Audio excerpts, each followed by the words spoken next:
Bonjour, je voudrais raconter dans cette vidéo la vie de Saint Louis Verciglia et de Saint Calixte Caravaggio, deux martyrs, deux missionnaires qui sont morts au XXe siècle en voulant annoncer l'évangile en Chine. J'ai du mal à prononcer leur nom. En fait, on a souvent reproché au pape Jean-Paul II d'avoir canonisé trop de personnes. Mais comment pouvait-il faire autrement, puisque, on le voit, au XXe siècle en particulier, il y a eu plus de martyrs que dans toute l'histoire de l'Église. Il y a eu plus de fondateurs de communautés que dans pratiquement toute l'histoire de l'Église. Le XIXe siècle catholique, en Europe, c'est un renouveau, peut-être le chant du cygne de la chrétienté occidentale, mais en tout cas, on peut dire que, avant de mourir, cette chrétienté, elle aura essaimé partout dans le monde, à travers des hommes courageux. Moi, quelque part, j'ai toujours eu la vocation de missionnaire, mais c'est tranquille. Il suffit de se mettre derrière sa caméra comme ça. Qu'est-ce qu'on risque? Qu'est-ce que je risque? Je risque la mort sociale, la perte du travail, c'est vrai, parce que, effectivement, la persécution, elle est toujours là. Le christianisme n'est pas aimé. Ses valeurs sont inverses que celles du monde. Mais, à l'époque, ces personnes-là, ces jeunes en particulier, ils partaient pour se dévouer et ils savaient que, non seulement ils affronteraient les efforts physiques, la maladie, les maladies tropicales, mais ils affronteraient aussi la persécution et la mort. Et eux, ils ont été confrontés à l'une des plus graves persécutions, la persécution communiste en Chine. Le fait que ces saints nous soient dévoilés, dont on connaît la vie, chaque détail de la mort aussi, manifeste que les saints des premiers siècles, auxquels on ne croyait pas, parce que c'était quelquefois de la géographie, ça veut dire qu'on avait exagéré leurs tourments. On voit bien que c'est tout à fait réaliste. Et en effet, Saint Louis et Saint Calixte, ils ne sont pas morts martyrs n'importe comment. Ils sont morts en défendant, face à des criminels qui étaient armés, en défendant la chasteté, la virginité de petites chrétiennes qui venaient de se convertir et qui les emmenaient dans une mission et qui allaient être violées par des criminels, tout simplement.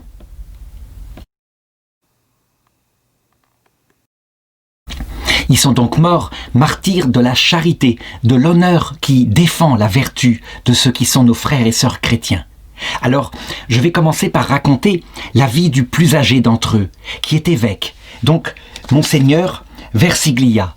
Il a 30 ans de plus que le jeune prêtre qui va l'accompagner ce jour-là et qui mourra avec lui. C'est intéressant de raconter leur vie qui précède, parce que leur martyre n'est que le couronnement d'un dévouement qu'ils ont dans le cœur, bien sûr. C'est tout à fait logique. Et je dirais, des milliers, des centaines de milliers de gens, de la même façon, n'ont pas eu la chance d'être mis ainsi en valeur par l'Église qui les a canonisés et que Dieu a voulu mettre en avant. Ce qui veut dire que, de l'autre côté de cette vie, nous avons des protecteurs en quantité, des gens que nous ne connaissons pas encore et qui viennent sans arrêt en mission sur terre, envoyés par nos anges gardiens pour nous aider. Alors je commence par le petit Louis Verciglia. Il naît à Olevia Gessi, près de Pavie, en Lombardie, exactement le 5 juin 1873. C'est un enfant qui est vif, qui est, je dirais, bagarreur, qui a un tempérament extrêmement joyeux. Et on peut le dire, sa vocation n'est pas du tout celle d'un prêtre. Il veut être vétérinaire. C'est quelque chose qui est important pour lui. Et pourtant, les gens qui l'entourent, parce qu'il est dans une famille chrétienne, voient bien qu'il a une piété, un amour particulier pour Dieu, pour la Vierge Marie. Et donc, alors qu'il est tout petit, certains se disent « Oh, ça ferait un bon prêtre. On devrait peut-être l'indiquer au prêtre afin qu'il lui fasse faire le petit séminaire. Mais lui, il n'y a rien à faire, c'est pas son truc. » Ce qui va le changer dans sa détermination, c'est que le hasard, ou en tout cas la meilleure volonté que veulent ses parents pour lui, fait qu'il se retrouve dans une des écoles qui a été fondée par Saint Jean Bosco. Saint Jean Bosco, le grand éducateur des jeunes, qui est encore vivant à cette époque-là. Nous sommes en 1885, il a 12 ans, il est devenu, Saint Jean Bosco, un très vieil homme. Et là, on peut le dire que petit à petit, la vision des frères de Saint Jean Bosco, mais aussi des jeunes qui sont avec lui, qui ont la même ferveur, qui pensent que l'essentiel c'est le Christ, que cette vie n'est que passagère, eh bien va peu à peu lui faire changer d'avis. D'ailleurs, lorsqu'il a 14 ans, donc nous sommes le 24 juin 1887, c'est le jour de la fête de de Saint Jean Bosco, qui n'est pas encore mort. Et donc, c'est lui qui est chargé d'adresser un compliment, et il le fait de tout son cœur, avec toute sa ferveur, au point que le petit vieux prêtre vient le voir après et lui glisse à l'oreille: « viens me voir juste après, j'ai quelque chose à te dire. »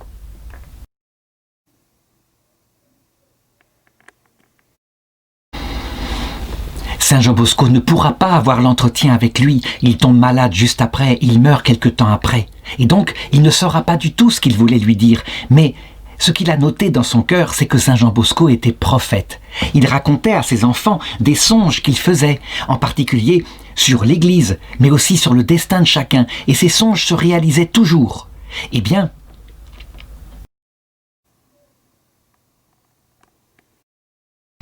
il avait eu un tel songe concernant la Chine parce que l'un des grands projets de Saint Jean Bosco, c'était que ses enfants, il avait fondé un ordre religieux avec des vocations qui venaient, ce qui d'ailleurs lui avait attiré beaucoup d'ennuis de la part de l'archevêque de Turin qui voulait récupérer les vocations pour son diocèse, au point que Saint Jean Bosco avait dû résister, aller jusqu'à porter plainte canonique au pape Pie IX contre son propre archevêque.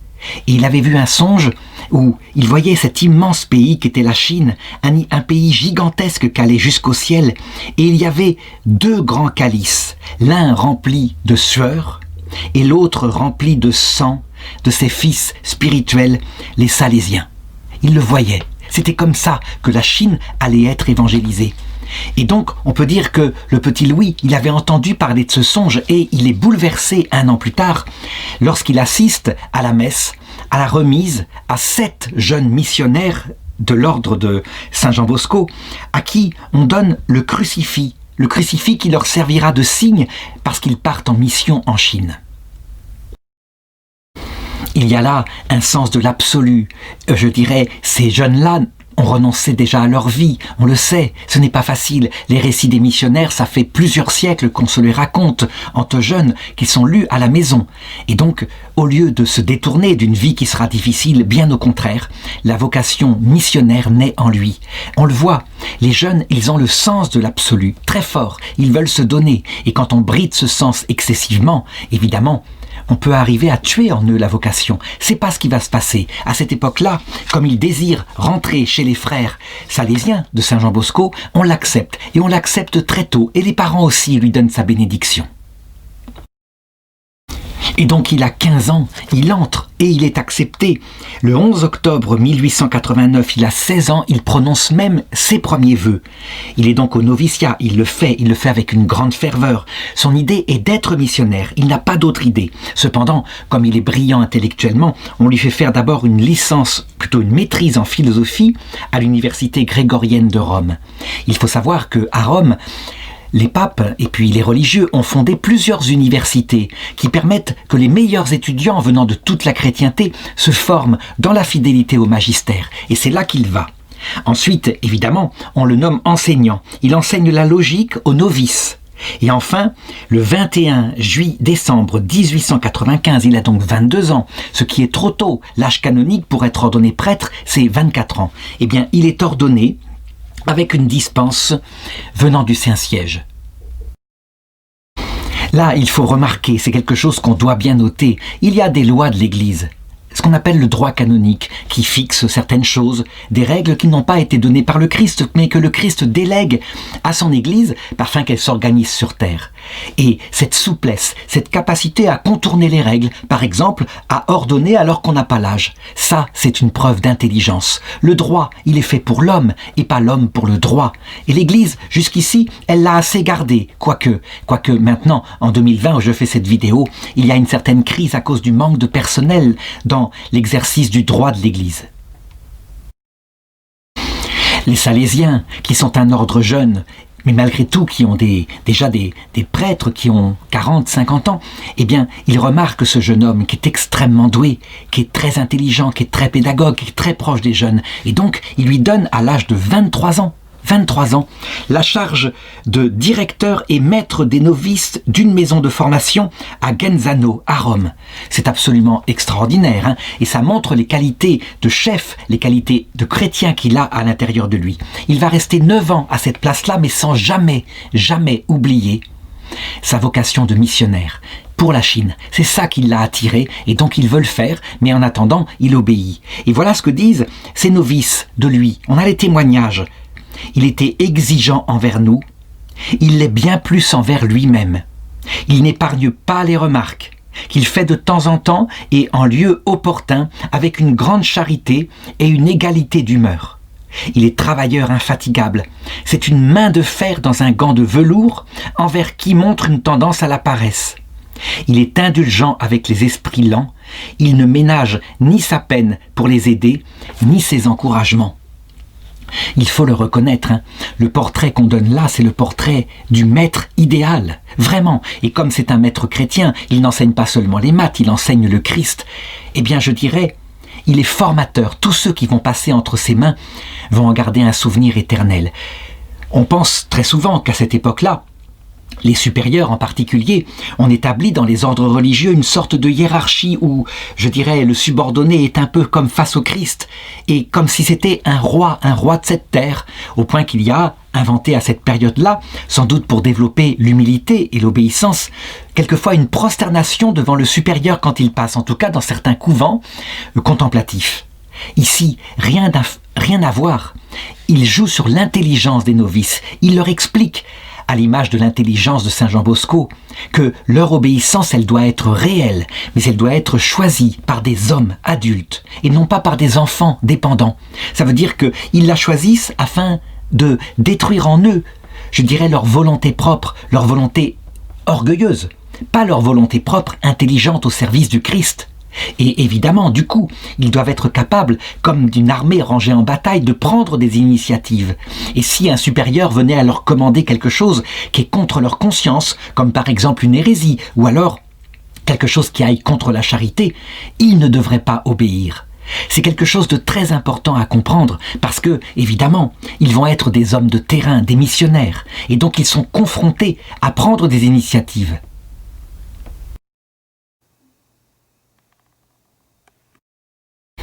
On peut donc dire, pour comparer, qu'il y a eu dans l'Église à cette période-là deux sortes d'obéissance. Celle qui était comme dans une armée où on apprend aux hommes à marcher au pas, à suivre un rythme et à ne plus penser par eux-mêmes. Ils ne connaissent pas ce qui est dans la stratégie, ils ont juste la tactique de terrain et donc ils doivent obéir à leur chef. Et puis, l'autre forme d'obéissance, pour en faire des hommes qui comprennent à quel mystère ils sont engagés, pour qui ils combattent, et donc ils comprennent la stratégie. Pourquoi l'obéissance est nécessaire? Parce qu'il faut renoncer à son orgueil.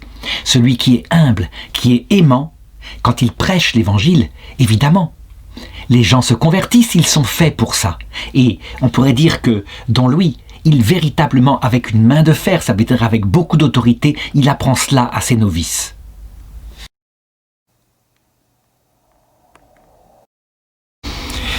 Évidemment, Don Versiglia insiste, il voudrait pouvoir maintenant réaliser sa vocation de missionnaire.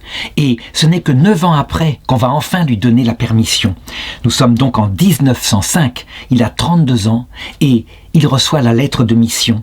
Il sera chargé, comme supérieur de plusieurs religieux, de partir en Chine pour une expédition menée par les Salésiens, une expédition missionnaire. Et il part comme supérieur de la mission. Évidemment, ils n'y connaissent rien. Ils seront donc épaulés par d'autres ordres, comme par exemple les Pères Blancs.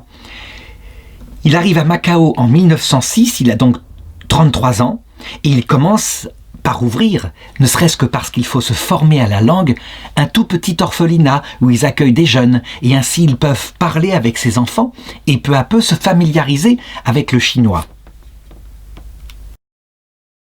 Alors il faut savoir que la Chine, c'est un continent, c'est aussi une civilisation très ancienne, mais qui à cette période-là est entrée en décadence, il faut bien le reconnaître.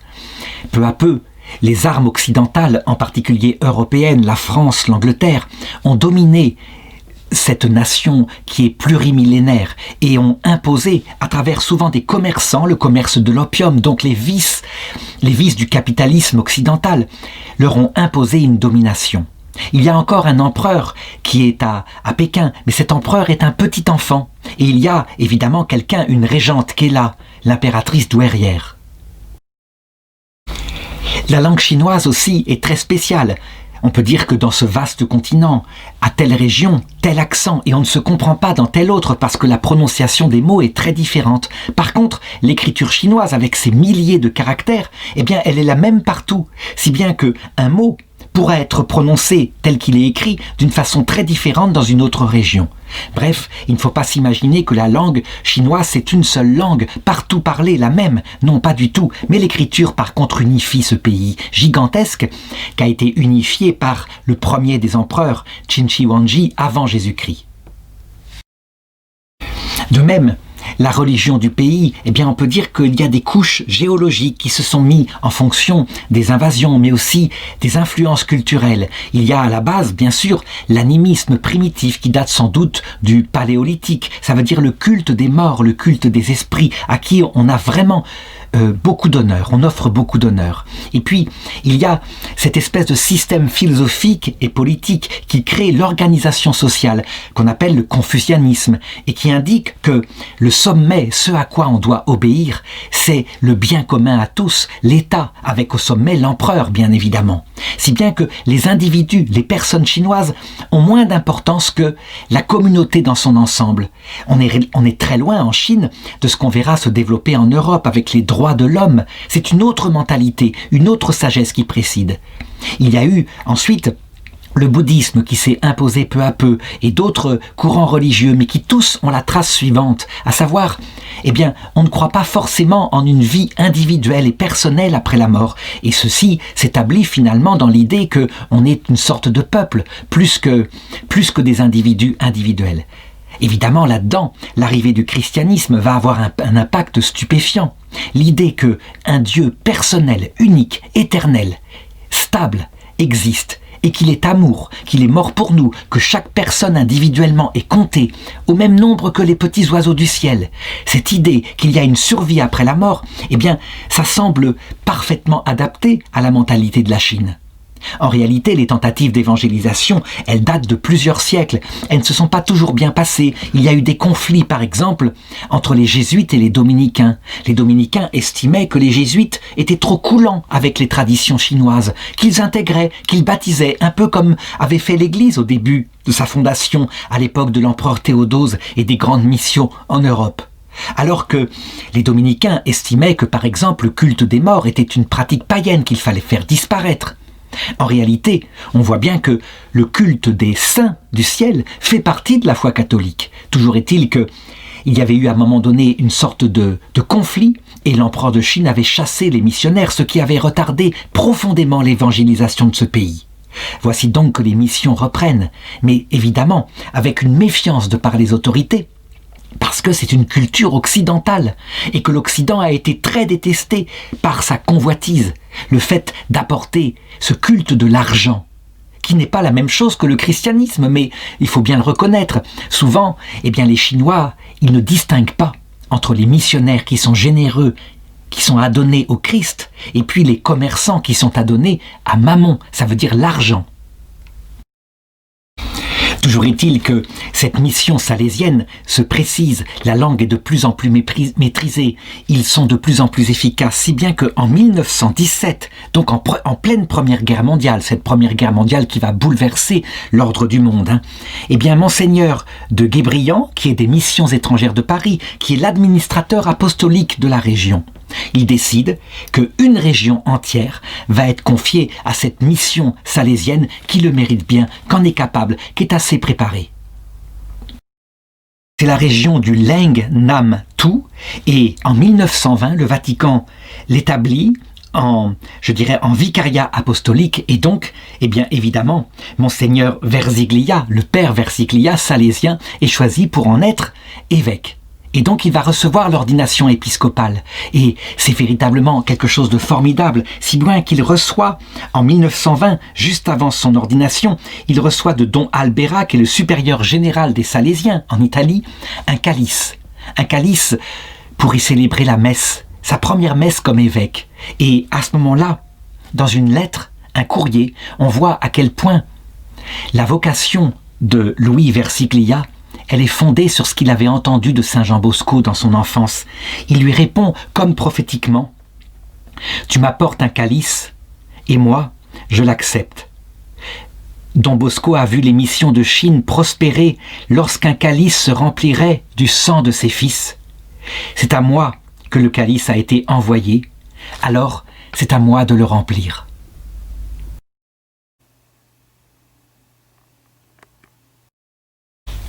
Il reçoit donc son ordination épiscopale le 4 mai 1920, il a 47 ans. Et il va se montrer un chef extraordinaire, comme il a été un maître des novices extraordinaire.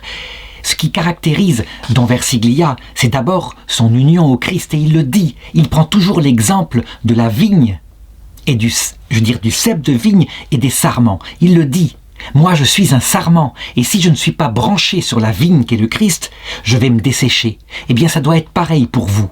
Vous devez toujours mettre en premier votre union au Christ, ne serait-ce que parce que vous devez être prêt du jour au lendemain à verser votre sang pour lui, et donc vous devez produire des fruits. Et cette union au Christ sera source des conversions que vous aurez dans vos missions. C'est ainsi qu'il parle à ses missionnaires. Rome a bien choisi son serviteur. Il va se montrer extraordinaire. Il gère son vicariat apostolique, il fonde des écoles, il s'occupe de tout et il ne perd pas de vue, surtout, que le domaine social qui évidemment est important puisque l'amour de Dieu conduit à l'amour des frères dans leurs besoins. Et il y a beaucoup de misère à cette époque-là en Chine. Mais l'action sociale, elle est au service, évidemment, de l'action la plus profonde, l'annonce du Christ. Il est missionnaire. Il n'est pas simplement, je dirais, un administrateur social de la région. Il se calque sur les intuitions de Saint Jean Bosco, il ouvre aussi des écoles, et puis envers ses prêtres, qu'il forme, et des prêtres du terrain. Il est comme un père, on peut dire même comme un ami. Ça veut dire qu'il n'y a pas une hiérarchie comme on le verrait. Encore une fois, c'est plutôt une envie de travailler ensemble au service du Christ. Il va rester 12 ans évêque de cette région, et pendant ces 12 ans, il va ordonner 21 prêtres. Il faut reconnaître que depuis les années 60, ça veut dire 30 ans après la mort de Monseigneur Versiglia, certains ont dit que cette mission, cette annonce de l'Évangile, comme ça, aux nations, était un abus. C'était quelque chose qui allait contre le respect qu'on devait avoir envers la culture de ces régions. Et donc, la mission a été remise en cause. On a vu à cette époque-là des gens rentrer dans les ordres missionnaires et devenir uniquement médecins ou animateurs sociaux de régions entières en disant « je vais augmenter le niveau social de cette région et ensuite, par-dessus cela, peut-être avec beaucoup de respect et sans parler trop, j'annoncerai l'Évangile ». Ce n'est pas du tout l'avis de ces missionnaires de l'époque. Ils connaissent ce qu'il y a dans l'homme, et en particulier chez les Chinois. Cette misère de l'âme, parce que nous ne sommes pas faits pour être les singuliers, je veux dire les fourmis d'une grande fourmilière. Non, ce n'est pas ça. Nous sommes véritablement des personnes enracinées dans nos familles, et les relations des familles sont des relations d'amour interpersonnel. L'homme est une personne humaine, et donc l'idée qu'il reverra dans l'autre monde ce qu'il aime, c'est fondamental. D'ailleurs, c'est au point que, on peut le dire, le bouddhisme n'a pas accroché dans les masses, sauf quand il a été accompagné de l'idée qu'il y avait de l'autre côté des dieux bienfaisants. Et comme si on pouvait revoir les siens, qu'éventuellement, évidemment, pour payer et pour s'améliorer, on se réincarnerait, mais que tout cela était dans l'incarnation de personnes qui étaient stables. Les bouddhistes ont appelé ça le grand véhicule, un peu avec mépris en disant c'est parce que le peuple a besoin comme ça d'incarner les choses, tandis que les grands moines bouddhistes, eux, pratiquaient le petit véhicule, ça veut dire le petit chemin qui mène à l'idée que nous ne sommes pas des personnes, que tout ça c'est illusion, qu'il faut même penser à rien pour faire disparaître en soi la souffrance à travers la disparition du désir. Eh bien, ceci ne correspond pas à l'âme humaine. Nous ne sommes pas faits pour mourir, notre âme est faite pour un amour total. Et donc, le message du Christ, c'est apporter quelque chose qui bouleverse les âmes. On ne peut pas considérer le bouddhisme au même niveau que le salut apporté par le Christ. Eh bien, pour des raisons, je dirais peut-être de perte de ferveur, les missionnaires des années 60 souvent ont oublié ça. Ils n'ont plus cru, ils n'ont plus su ce qu'il y avait de spécifique dans l'évangile du Christ. Monseigneur Versiglia, évidemment, ne va jamais oublier cela.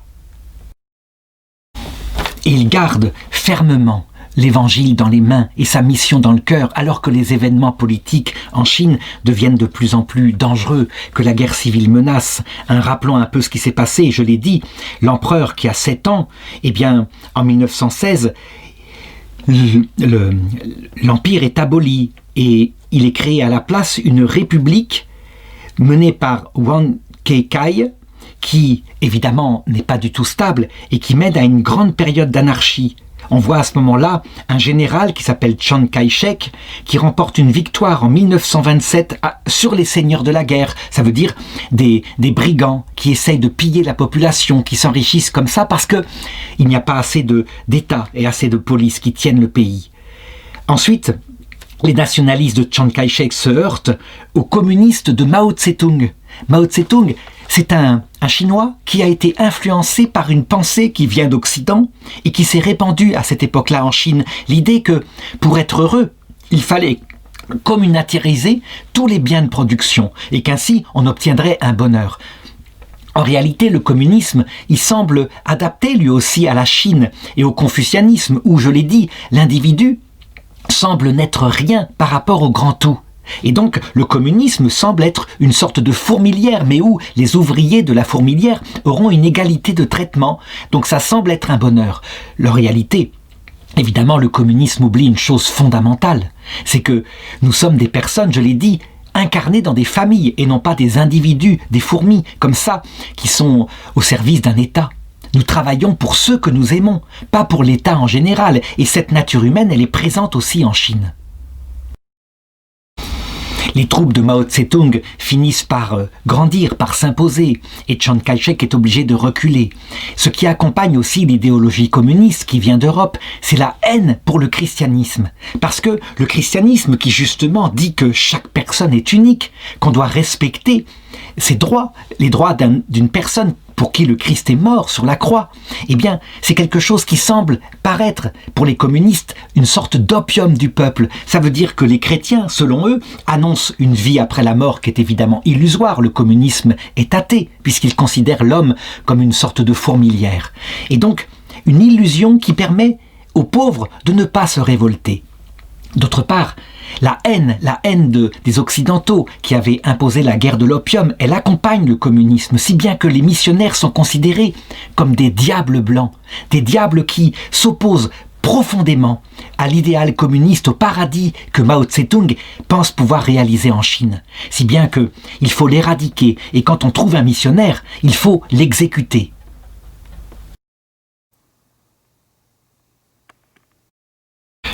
En 1926, Louis Verziglia écrit en Europe, il a 54 ans maintenant, et il décrit la situation. Comme vous le voyez, nous sommes en plein bolchevisme et nous ne savons pas où cela nous mènera.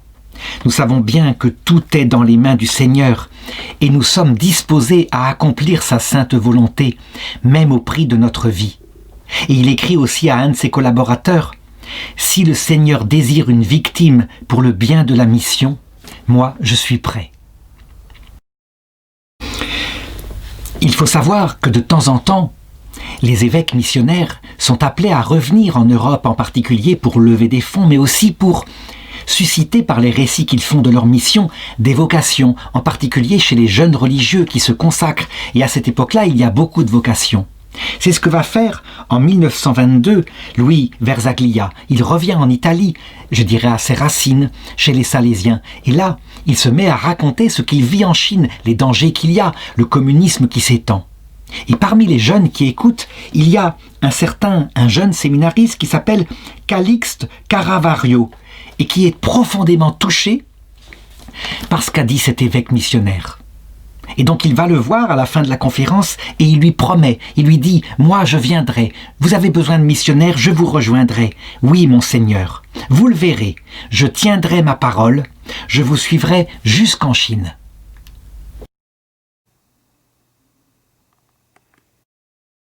Alors qui est ce petit garçon au départ, Calixte Caravaggio, qui naît le 8 juin 1903, ça veut dire 30 ans après Monseigneur Louis Verzaglia. Il n'a pas du tout le même âge, il n'est pas de la même génération. Eh bien, c'est un petit garçon qui, je dirais, est dans une famille chrétienne, qui lui donne les bases de sa foi. Sa maman en particulier joue un rôle très important, comme c'est souvent le cas. La foi est transmise par la maman. À l'âge de 5 ans, ils viennent se fixer à Turin, qui, comme on le sait, est l'endroit où est née la congrégation de Saint Jean Bosco. Et là, alors qu'il fait sa première communion, il suit une première retraite, une retraite spirituelle avec les sœurs du Cénacle. Et on voit que ce petit garçon a un caractère très joyeux, très doux, très obéissant. Il est vraiment sensible. Et la foi grandit en lui de manière simple et profonde, naturelle. Il la garde. Il est aussi très tendre avec sa maman. Par exemple, quand il repère qu'elle est fatiguée, qu'elle est particulièrement tendue, il lui dit sans arrêt « Courage, maman, je prierai pour toi ». Et donc, on peut dire qu'il vit avec le ciel tout en étant sur terre. Et ça se passe très simplement comme ça, sans à-coups, comme c'est souvent le cas avant cette guerre 14, qui évidemment va entraîner un bouleversement jusque dans les âmes des enfants. En 1913, alors qu'il a 10 ans, eh bien, il entre dans une école privée catholique qui s'appelle l'école Saint-Jean l'Évangéliste et il suit aussi, on pourrait dire, les patronages qui ont été ouverts par Saint Jean Bosco quelques décennies plus tôt. C'est l'oratoire. Et là, véritablement, il adore cette façon de faire. Il y a à la fois des jeux, et il se livre aux jeux, il y va vraiment à fond, mais il y a aussi ensuite des enseignements spirituels. Et ça, il les reçoit au fond de son cœur, de manière très profonde. On peut dire que cette méthode des patronages, avec le scoutisme qui naîtra à peu près vers cette période-là, c'est une méthode profondément adaptée aux jeunes, parce que tout en tenant compte de besoin de s'amuser, du besoin de se dépasser, du besoin pour le scoutisme d'affronter la nature, il y a cette dimension spirituelle qui est donnée et qui reste en général à jamais, toute la vie. Toute la vie, on reste marqué soit par le patronage, soit par le scoutisme. Ce qui va caractériser Calixte, c'est qu'il prend cette foi très au sérieux. Il devient pour ses camarades une sorte de modèle, même de petit apôtre, qui leur indique comment il faut bien se comporter. Il est confronté à la puberté, par exemple, et il va leur expliquer à quel point la pureté des mœurs, par exemple la lutte contre la sexualité anarchique qui naît dans le cœur, l'orientation vers des choses essentielles que seront plus tard le fait de fonder une famille, est importante. Et donc, il va être considéré vraiment comme quelqu'un de très pur, très chaste, très limpide, à l'image de Saint Dominique Savio, qui était passé dans l'ordre des Salésiens et qui était devenu un modèle pour la jeunesse de par la volonté de Saint Jean Bosco.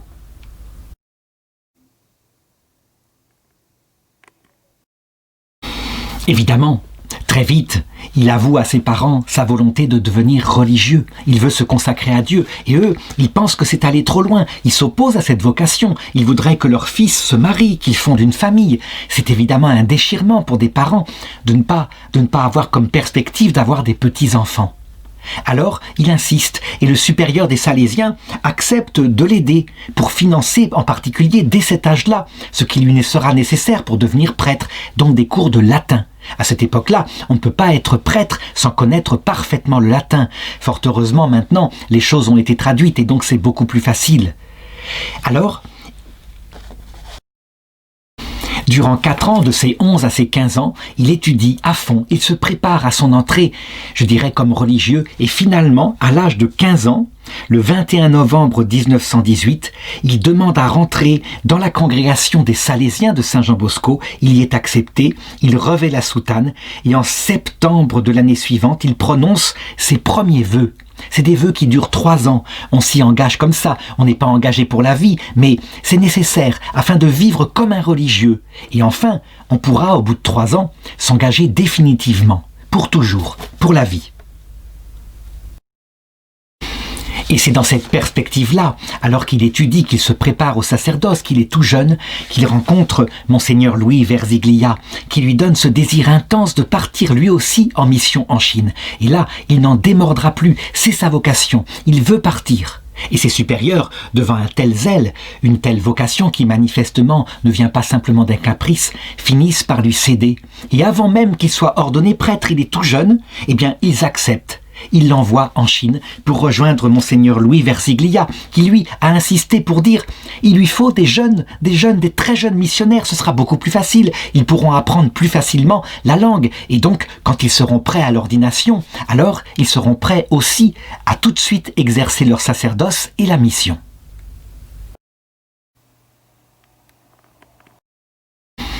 Alors évidemment, nous, avec un regard de recul, on se dit, mais ce jeune homme de 21 ans, est-ce qu'il est bien conscient du chaudron où il va être envoyé? Un chaudron qui pourrait se terminer mal pour lui, par le martyre, évidemment. La réponse est que oui, bien sûr, il n'y a pas du tout d'irresponsabilité à l'envoyer à cet âge-là.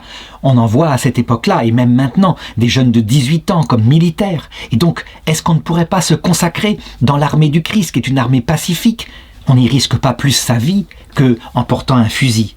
Et donc, en octobre 1924, il a 21 ans, il s'embarque pour Hong Kong, et il écrit ceci. « Le Seigneur m'a donné la force de faire volontiers et mieux encore avec joie le sacrifice de moi-même.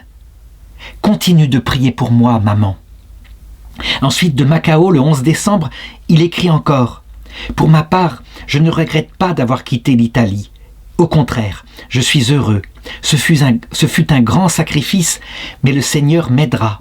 Aussi, je sais que mon départ a fait du bien à beaucoup et continuera d'en faire. »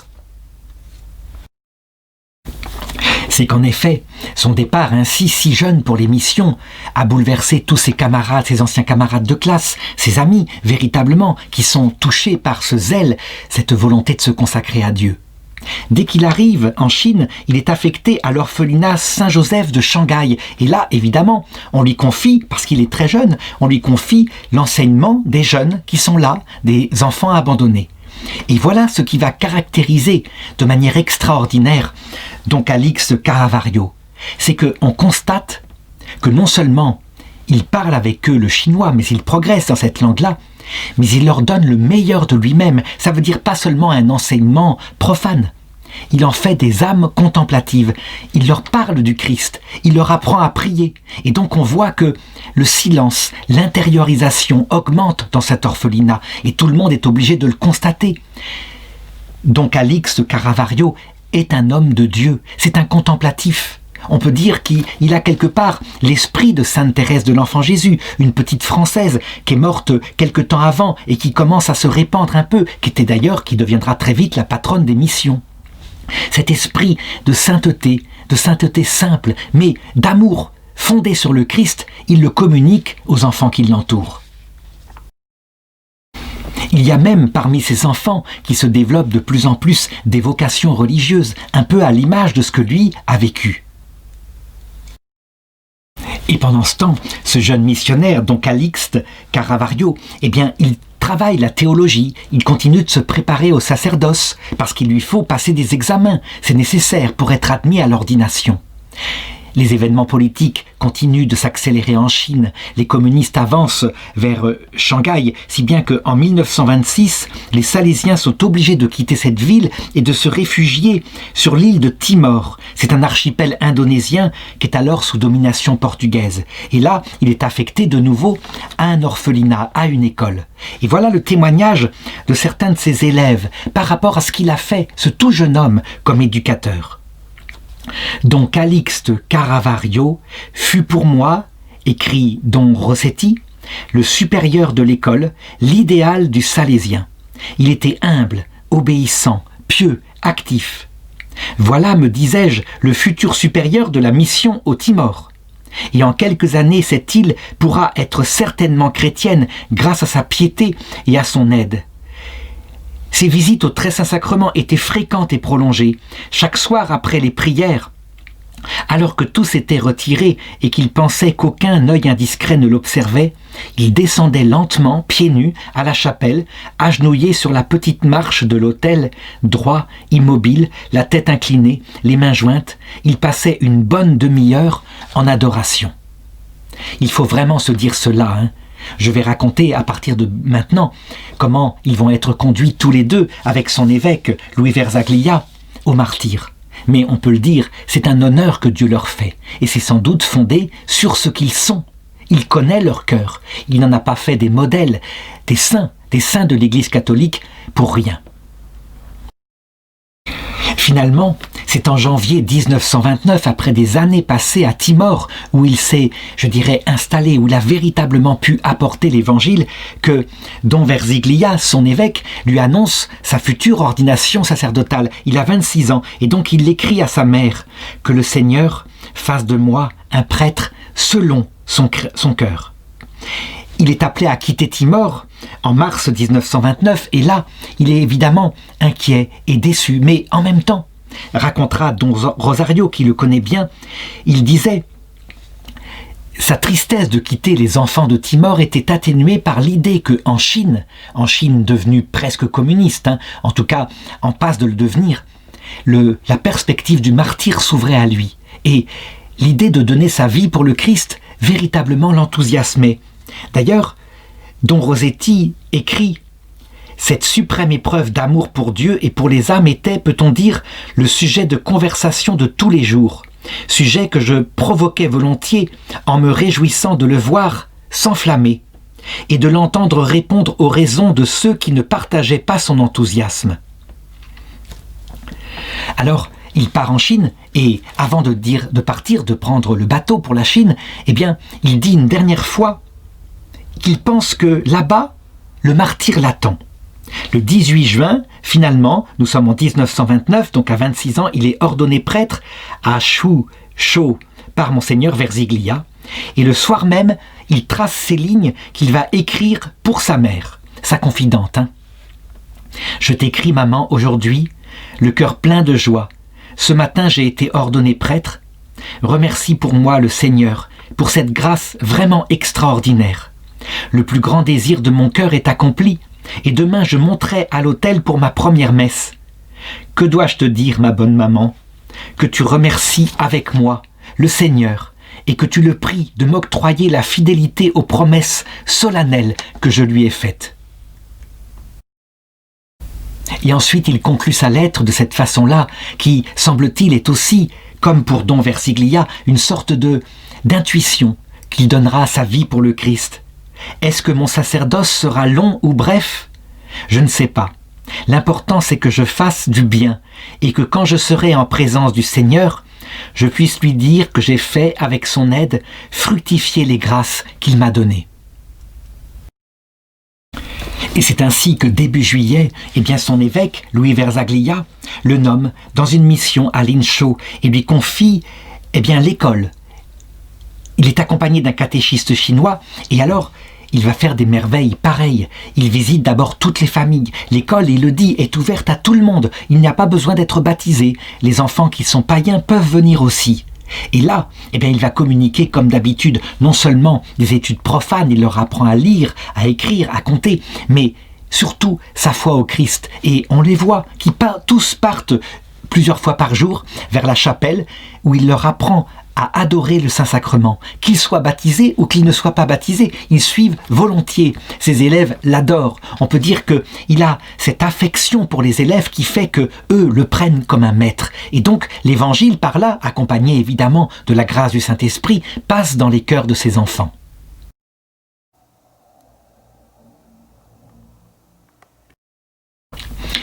Il ne restera pas longtemps ici et son successeur, le prêtre qui le remplacera, témoignera après son départ. J'ai remarqué combien était florissante la mission dans laquelle Don Caravaggio a travaillé 6 mois. La pratique était fervente, les écoles étaient bien entretenues, les catéchistes bien préparés à l'enseignement de la doctrine. Une mission était pleinement efficace, riche en promesses pour l'avenir. Voilà le portrait de ces 2 hommes de Dieu, Monseigneur Louis Verziglia et Don Calixte Caravaggio. Il me reste à raconter maintenant comment Dieu va les appeler aux martyrs, de manière fortuite, accidentelle, mais véritablement en haine de la foi et en haine de la charité. Il faut savoir qu'à cette période-là, donc, le communisme est encore sous forme de guérilla, mais il fait des attaques dans toute la région, si bien que les voyages sont dangereux. Et pourtant, Monseigneur Verziglia décide d'appeler auprès de lui le prêtre Calixte Caravaggio afin de faire une visite pastorale du côté de Chinchou. Et donc, ils doivent se rendre dans diverses régions avec les moyens de transport de l'époque que sont le train, mais aussi quelquefois sur les rivières, le bateau. Il faut savoir que pour cette visite pastorale, ils sont accompagnés de 2 jeunes hommes qui veulent rentrer pour voir leur famille après avoir suivi des études. Et puis, il y a aussi 2 sœurs de ces jeunes hommes et une jeune fille qui veut se rendre dans une mission afin de devenir religieuse catholique, de se consacrer à Dieu.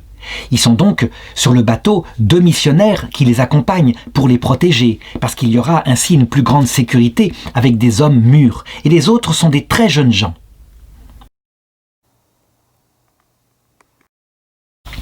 Évidemment, le voyage n'est pas sans danger et Monseigneur Verziglia décide de partir tout de même. Il le dit, « Si nous attendons que les voies soient sûres, nous ne partirons jamais.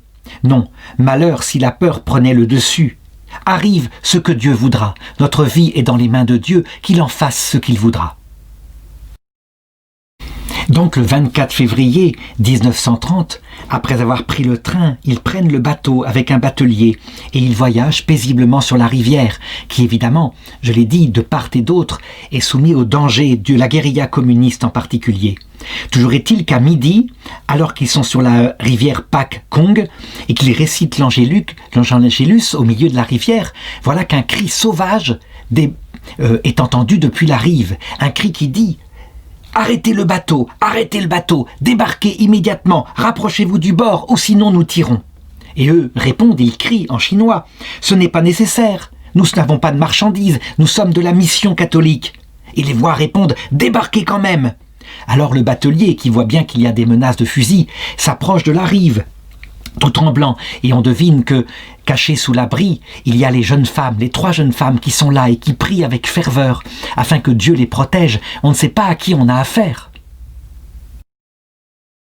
En réalité, dans cette région qui est soumise, je dirais, au désordre, eh bien, il y a des barrages comme ça qui sont faits par des bandits. Et donc la première question qu'ils leur posent, c'est « Sous quelle protection voyagez-vous? Avec quelle autorisation ?» Et eux répondent « Eh bien, nous n'avons l'autorisation de personne. Jamais personne n'a imposé aux missionnaires d'avoir un laissez-passer. C'est comme ça qu'ils passent. » Alors, les bandits sont là, évidemment, ils en veulent à leur argent. Il leur dit « Pour amende, parce que vous n'avez pas de laissez-passer, vous devrez payer 500 $. Et aussitôt les missionnaires de répondre « Mais nous n'avons pas une telle somme. » À ce moment-là, 2 des bandits se précipitent sur le bateau. Et évidemment, ils trouvent sous la tente les 3 jeunes femmes qui sont là et qui prient. Et qui sont effectivement très jeunes et donc très jolies. Et aussitôt, ces hommes-là, ces bandits, disent et crient à la foule de ceux qui sont avec eux. Ils leur crient « Regardez, il y a des femmes, sortons-les du bateau !»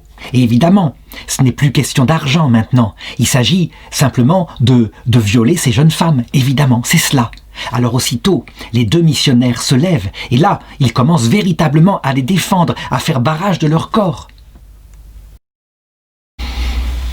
Ils y vont avec les mains, avec les pieds, mais évidemment, ils ne peuvent pas avoir le dessus. Ils se reçoivent des coups de crosse dans la figure, véritablement avec une violence qui se déchaîne. Ils ne sont pas assez nombreux, ils ne sont que 2. Le premier qui s'écroule, c'est Monseigneur Verziglia. Puis ensuite, le jeune prêtre qui tombe par terre en murmurant « Jésus, Marie ». Et les jeunes femmes sont là, qui résistent encore, qui s'accrochent, qui ne veulent pas être sorties du bateau. Et l'une d'entre elles racontera que l'évêque, avant de s'écrouler lui-même, avant d'être assommé, lui dit « Fille, augmente ta foi. » Il y aura une enquête plus tard qui montrera qu'en fait, la principale cible de ces bandits, qui étaient en même temps des gens qui détestaient la foi catholique, la principale cible était justement la jeune religieuse, parce que elle avait éconduit un prétendant et il voulait la récupérer quelque part. Il était plein de convoitises, elle lui avait résisté. Toujours est-il que les missionnaires sont ainsi maîtrisés. Ils ne sont pas morts, ils sont traînés en dehors du bateau. Et là, on les attache, on les tient aussi en joue, et puis on commence à discuter, les bandits discutent entre eux, en disant « mais ce sont des catholiques, l'église catholique, il faut la détruire, c'est une culture étrangère, ce sont des oppresseurs du peuple ». Et l'un d'eux s'écrie « véritablement, tu aimes ce crucifix, nous le haïssons », et il l'écrase avec ses pieds. Monseigneur Verziglia va tenter une dernière chose, il va proposer aux bandits de racheter les femmes qu'ils ont fait prisonnières, les 3 jeunes femmes, contre de l'argent. Il a de l'argent, il s'en procurera encore plus s'ils en veulent. Mais rien n'y fait. Eux, ils veulent maintenant abuser d'elles. Monseigneur Verziglia et Calix Caravaggio ont compris maintenant que leur heure approche, que l'heure de verser leur sang est venue. Et donc, alors que les bandits débattent, ils arrivent à se confesser mutuellement, à se donner mutuellement l'absolution. Et ils se préparent maintenant, à travers des prières et des chants, à leur parution devant le Seigneur. Finalement, les bandits ont décidé, et 5 coups de feu secs éclatent dans le silence. Leur martyre est accompli ainsi.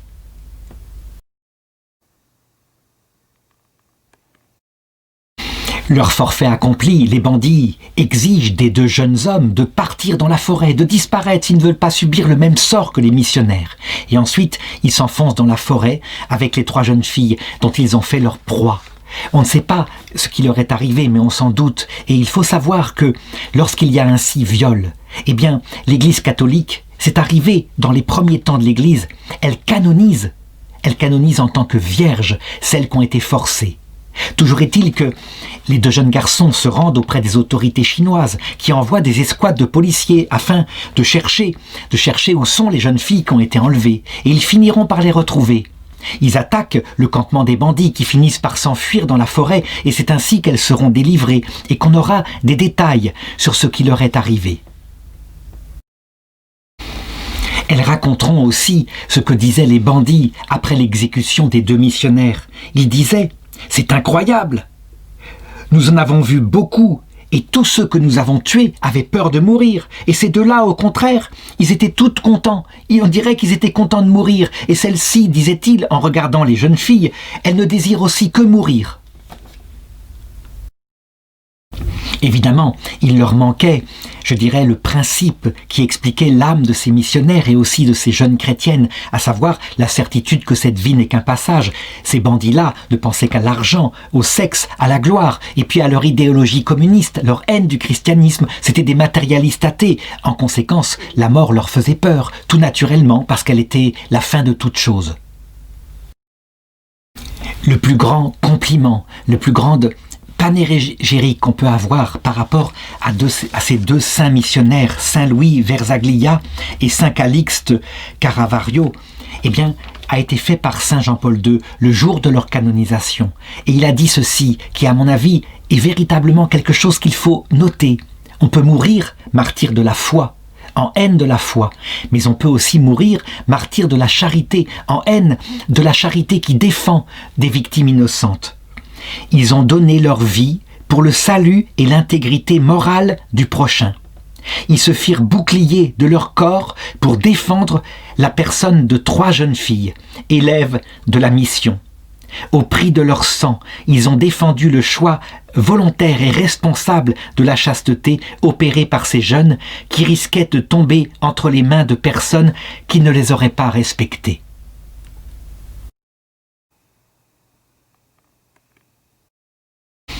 Et il ajoutait, en cette période qui suit mai 68, puisqu'ils ont été canonisés le 1er octobre 2000, il ajoutait, en cette époque où la vertu de chasteté, où l'offrande de sa virginité à Dieu est aussi en garde en vue du mariage, est si dénigrée, on peut dire que ces jeunes filles-là, elles-mêmes, sont témoins de quelque chose de précieux, quelque chose que jamais le christianisme n'abandonnera. C'est que si Dieu a créé notre vie terrestre afin que nous le servions et que nous la donnions, c'est l'acte le plus grand de l'amour.